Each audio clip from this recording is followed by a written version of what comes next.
दोस्तों, जियो financial service limited की बात करें तो आज स्टॉक के अंदर शानदार तेजी देखने को मिल रही है। और इसके पीछे सबसे बड़ा रीज़न है कि बहुत ही ज़बरदस्त रिजल्ट इस बार कंपनी ने दिया है। सिर्फ रिजल्ट की बात नहीं है, बहुत कुछ अचीव भी किया है कंपनी ने। पिछले 2-3 सालों में कंपनी ने जिस तरह से बिजनेस में जो अपनी आजमाइश की, आप देखें एक के बाद एक जो बिजनेस शुरू किए वो सारे के सारे बहुत ही सक्सेस रहे और इसका फ़ायदा अब देखने को मिल रहा है। तो क्या है आगे की रणनीति? मोतीलाल ओसवाल बहुत ज़्यादा बुलिश है इस समय जियो फाइनेंशियल को लेकर।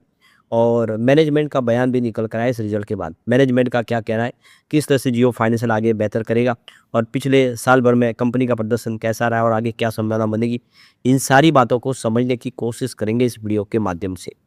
लेकिन फ्रेंड्स, उससे पहले अगर आप पहली बार हमारे चैनल पे आए तो चैनल को सब्सक्राइब कर दीजिए, एक बेल आइकॉन दबा दीजिए ताकि जब भी नया वीडियो बने पहला नोटिफिकेशन आपको मिले। वीडियो पसंद आए तो लाइक से जरूर कीजिए।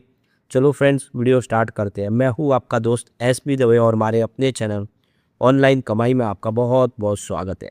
सबसे पहले जियो फाइनेंशियल के कारोबार की बात करें तो 242 पर इस समय स्टॉक ट्रेड कर रहा है। 3% की शानदार तेजी देखने को मिल रही है।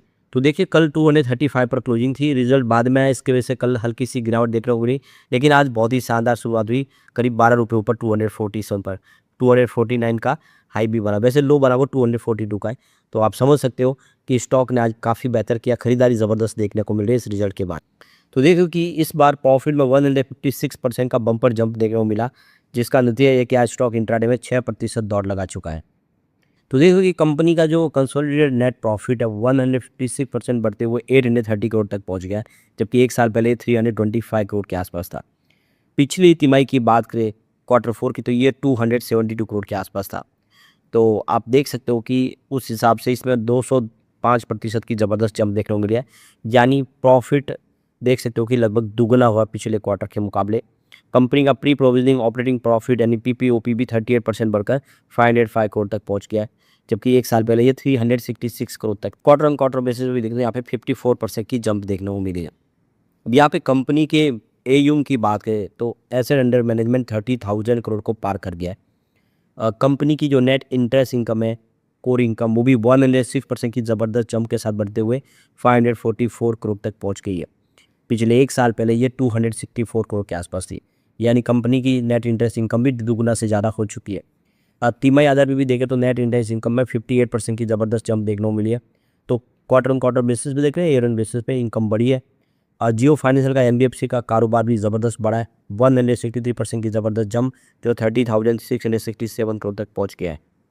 तो इस क्वार्टर के दौरान देखिए कंपनी का जो डिस्बर्समेंट है वो भी 11,250 करोड़ तक पहुंच गया है। पेमेंट बैंक के डिपॉजिट में भी सालाना पर 72% की ज़बरदस्त ग्रोथ देखने को मिली है। तो इस रिजल्ट के बाद मोतीलाल ओसवाल को बहुत ज़्यादा भरोसा हो गया है, वो बहुत ज़्यादा बुलिश है इस समय। तो मोतीलाल ओसवाल का कहना है कि जियो फाइनेंशियल ने अपनी जो पहला क्वार्टर है उसमें मजबूत प्रदर्शन किया है। जियो क्रेडिट का कारोबार तेज़ी से बढ़ रहा है और एयूम 30,000 करोड़ को पार कर चुका है। यानी कंपनी ने बहुत ही उम्दा प्रदर्शन किया है। इसके अलावा पेमेंट बिजनेस के में प्रॉफिट में भी ज़बरदस्त सुधार देखने को मिला है। वही इंश्योरेंस और एएमसी कारोबार में भी अच्छी ग्रोथ देखने को मिल रही है। हालांकि ब्रोकरेज फर्म ने यह भी कहा है कि नए कारोबार को विकसित करने और मौजूदा बिजनेस के विस्तार पर निवेश जारी रहने से कंपनी की ऑपरेटिंग खर्च ऊंचे बने हुए। इसी वजह से उसने फाइनेंशियल 2027-28 के लिए अपने ईपीएस अनुमान को क्रमशः 4 से 6% तक घटा दिया है। यानी कंपनी आने वाले समय भी बहुत सारा खर्च करेगी अपने बिजनेस के लिए। तो मोतीलाल ओसवाल का कहना है कि शेयर फिलहाल फाइनेंशियल 2027 के अनुमानित प्राइस टू बुक पीवी के लगभग 1 गुना पर कारोबार कर रहा है। मोतीलाल ओसवाल को फाइनेंशियल 2026-28 के बीच में कंपनी के कंसोलिडेटेड प्रॉफिट में 46% सीएजीआर के हिसाब से बढ़ने की उम्मीद है। ब्रोकरेज हाउस ने यह भी कहा है कि सम ऑफ द पार्ट यानी एसओटीपी वैल्यूएशन में insurance, manufacturing, wealth management, broking, market place जैसे शुरुआती चरण के कारोबार में संभावित वैल्यू शामिल नहीं की गई। ये बिजनेस अभी शुरुआती कारोबार में, इसका जो असर है आने वाले समय देखने को मिलेगा, तो इनको अभी भी बिजनेस के साथ नहीं जोड़ा गया है।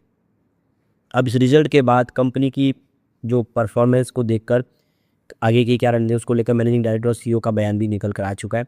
तो हितेश सेठिया जो एमडी है कंपनी के, उन्होंने कहा कि कंपनी के सभी बिजनेस सेगमेंट लगातार अच्छा परफॉर्म कर रहे हैं। यानी जैसे अपेक्षा थी उससे बेहतर हो रहा है। उनके मुताबिक इससे ये साबित होता है कि कंपनी का full stack financial service model मजबूत है, उसकी रणनीति सही दिशा में आगे बढ़ रही है। उन्होंने ये भी कहा कि कंपनी आर्टिफिशियल इंटेलिजेंस यानी एआई और डेटा एनालिटिक्स जैसी वस्तुओं का इस्तेमाल करके अपने पूरे बिजनेस में कार्यक्षमता तेज़ी से बढ़ा रही है। इसके साथ ही कंपनी अपने लोन बिजनेस का भी विस्तार कर रही है। एसेट मैनेजमेंट कारोबार के जरिए निवेशकों के लिए नए इन्वेस्टमेंट के ऑप्शन भी उपलब्ध करा रही है। यानी ऐसी सेवाएं जो अभी तक किसी ने नहीं दी थी, वो हम दे रहे हैं। उन्होंने ये भी कहा है कि भारत में इन्वेस्टमेंट सॉल्यूशन और इंश्योरेंस जैसे सेक्टर में काफ़ी आगे बढ़ने के अवसर है। इन्हें देखते हुए कंपनी ब्लैक रॉक और अलायंस के साथ बने अपने जॉइंट वेंचर्स में लगातार निवेश बढ़ा रही है। उनका मानना है कि इस निवेश से आने वाले समय फ़ायदा देखने को मिलेगा सालों तक। यानी आने वाले समय जो पेड़ बोया है उसके फल आने वाले समय उनको मिलेंगे। यहाँ पे कंपनी का जो नॉन बैंकिंग फाइनेंस कॉर्पोरेशन जो बिजनेस है एनबीएफसी, उसने पहली तिमाही में ज़बरदस्त मजबूत ऑर्गेनिक ग्रोथ हाजिर की है। इस दौरान कंपनी ने 11,000 करोड़ रुपये से ज़्यादा के लोन बांट दिए। इससे साफ है कंपनी का लैंडिंग बिजनेस लगातार ग्रो कर रहा है। तो कंपनी हर सेगमेंट वाइज अच्छा कर रही है इस समय। पहली तिमाही में कंपनी के जरिए 238 करोड़ रुपये का इंश्योरेंस प्रीमियम उपलब्ध कराया गया है, जबकि पिछले साल इसी अवधि में 154 करोड़ रुपये का ये प्रीमियम उपलब्ध हुआ था। वही कंपनी के एसेट मैनेज बिजनेस का भी दे दो 18,412 करोड़ तक पहुँच गया है। इसके अलावा कंपनी के री इंश्योरेंस बिजनेस ऑपरेशंस की पहले तिमाही में भी 266 करोड़ रुपये का प्रीमियम अंडरराइट किया गया। यानी सारे बिजनेस अब धीरे धीरे पटरी पे आ चुके हैं। तो जियो ब्लैक रॉक एएमसी का जो एयूम बढ़ के 18,412 करोड़ तक पहुंच गया है। तो ये देखिए Q4 की तुलना में 21% ज़्यादा है। तिमाही के दौरान भी देखें तो 17,979 करोड़ के आसपास रहा है। तो अप्रैल 2026 में अपने लिक्विड फंड एयूम को 10,000 करोड़ पर पार पहुंचा दिए। सारी बातें जो साबित करिए कि बिजनेस ज़बरदस्त बढ़ रहा है। अब यहाँ पे रिजल्ट को अच्छे से समझते हैं इस बार क्या क्या अचीव किया है। तो सबसे पहले बात करेंगे सेल्स की। इस बार 2004 करोड़ का सेल्स बताया कंपनी ने, जो मार्च में 1019 करोड़ के आसपास था। इसका मतलब कंपनी का sales quarter on quarter basis पे दुगुना हो चुका है, बहुत ही बेहतरीन। और जून 2025 की बात करें 612 करोड़ के आसपास था। यानी ईयर ऑन बेसिस पे देखें तो 3 गुना से आगे का संभावना बनी है। खर्च 607 करोड़ तक पहुँचा है, जो पिछले मार्च क्वार्टर में 414 करोड़ के आसपास था। जैसे बिजनेस बढ़ा उस हिसाब से खर्च में भी वृद्धि हुई है। अब बात करें अगर हम जून की, तो पिछले साल 156 करोड़ के आसपास खर्च था। तो जैसे बिजनेस बढ़ा उस हिसाब से खर्च भी यहाँ पे बढ़ता हुआ दिखाई देगा। बात करें ऑपरेटिंग प्रॉफिट की, तो इस बार 1397 करोड़ की ऑपरेटिंग प्रॉफिट बताई है, जो पिछले क्वार्टर में 605 करोड़ के आसपास थी। यानी क्वार्टर ऑन क्वार्टर बेसिस पे ज़बरदस्त जंप देखने को मिला है। और अगर हम बात करें पिछले साल सेम क्वार्टर की, तो ये 457 करोड़ के आसपास थी। यानी ईयर ऑन बेसिस पे भी बहुत बड़ा उछाल देखने को मिला है। कंपनी की अदर इनकम इस बार बिल्कुल नहीं है। पिछले क्वार्टर में 40 करोड़ के आसपास थी, जबकि जून में 67 करोड़ के आसपास थी। ये भी आप देखिए प्रॉफिट में कमी आई, क्योंकि इस बार अदर इनकम बिल्कुल नहीं है। अब यहाँ पे प्रॉफिट बिफोर टैक्स की बात करें तो इस बार 970 करोड़ का बताया, जो पिछले मार्च क्वार्टर में 339 करोड़ के आसपास था।